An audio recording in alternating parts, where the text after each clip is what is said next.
Hello, good evening. So today I thought I'd share with you what I've been up to over the last few days. And I work with a business mentor, Ali Mapletoft, and she's just started a new course.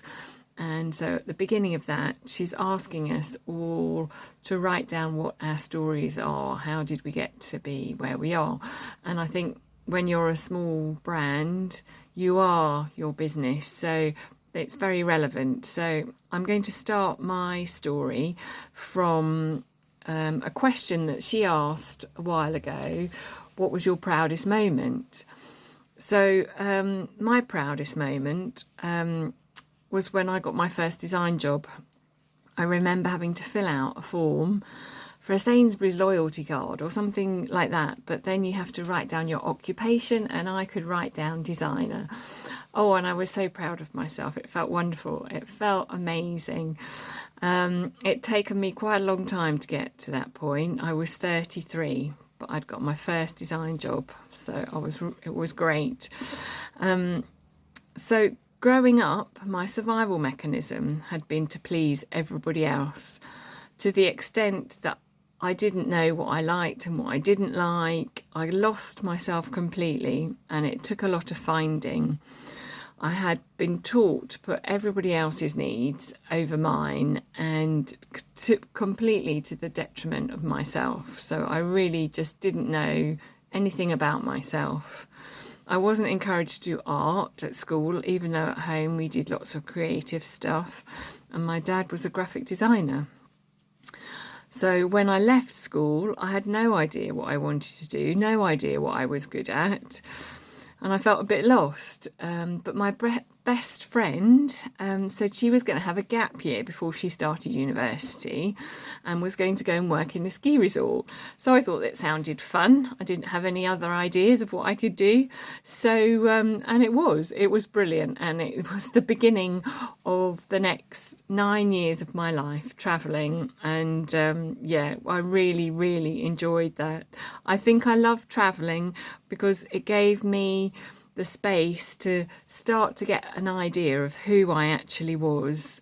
And so consequently, I think the people I met, I had more of a connection with, and I enjoyed being with, because I was able to be me a bit more. And I met amazing people and I saw amazing things. And I had a fabulous year in Africa, travelling all around, and it will always have a special place in my heart. I'd love to go back one day. I haven't been for years now.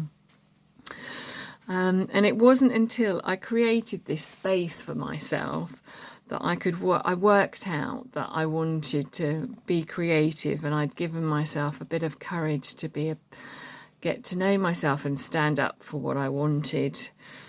So I did this, and I finally got myself to art college, and I did a degree in graphic design. And my first job was for a greetings card company.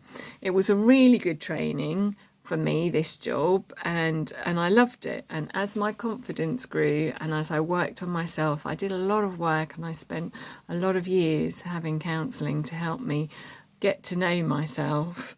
And I realised, actually, I love greeting cards, and that's what I still do now.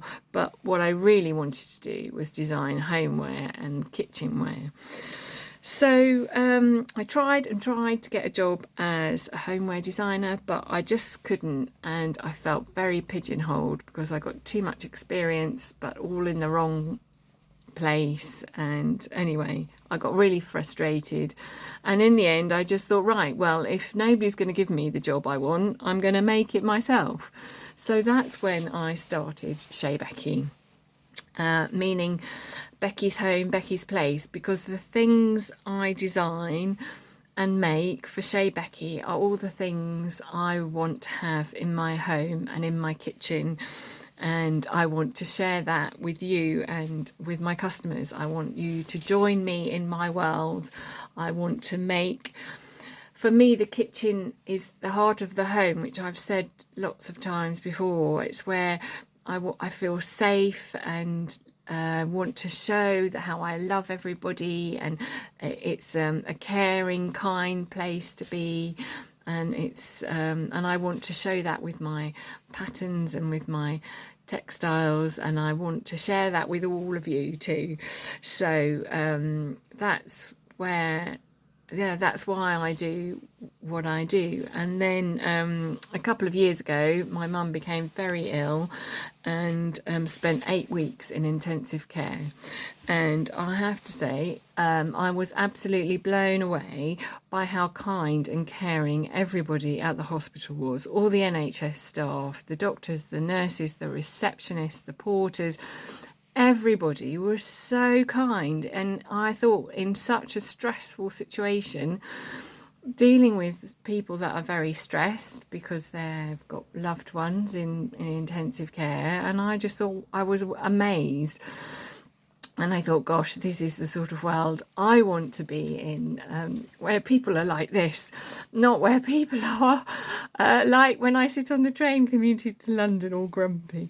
So kindness is the value that I hold really dear to my heart, and I really aspire to be as kind as all those amazing people in the NHS. So that's my story.